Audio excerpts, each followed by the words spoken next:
छोटा गांव रह गया है, मात्र 20-30 घर रह गए होंगे, और वहां भी बेसिक फैसिलिटी की कमी है। ना उचित पानी का सुविधा है, ना स्टैंडर्ड ऑफ लिविंग है, ना उनका आय है। तो जो कमर्शियल प्लॉट है, जहां पर कि मॉल, दुकानें, प्रतिष्ठान बनते हैं, जो जिस तरीके से फिरा लाल है, जिस तरीके से जीएल चर्च कॉम्प्लेक्स है, जिस तरीके से तमाम आपके मॉल्स है, आपने कहाँ देखा है कि आदिवासी मूलवासियों का कोई मॉल है?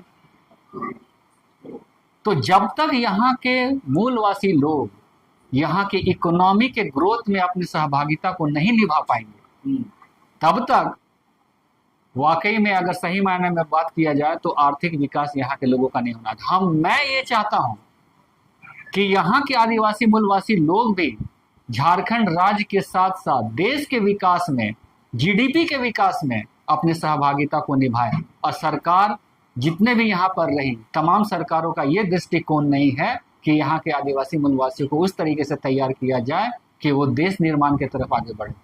यही कहीं ना कहीं एक लगता है कि उनको एक लिमिट में रखा जा रहा है, एक बाउंड्री वॉल के अंदर रखा जा रहा है, उनके सोच के दायरे को सीमित कर दिया जा रहा है कि आपका सोच इसी लेवल तक रहना है, इससे आगे आपको नहीं सोचना है।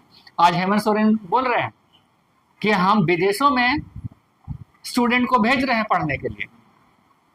तो क्या झारखंड राज्य में आपका एजुकेशन विभाग जो है, आपका मंत्रालय जो है, उस तरीके का शिक्षा झारखंड में नहीं लागू कर सकती है? अगर आप उस तरीके का यूनिवर्सिटी, उस तरीके के शिक्षण संस्थाएं झारखंड राज्य में ही बना देंगे तो विदेश में भेजने की उनकी आवश्यकता होगी क्या?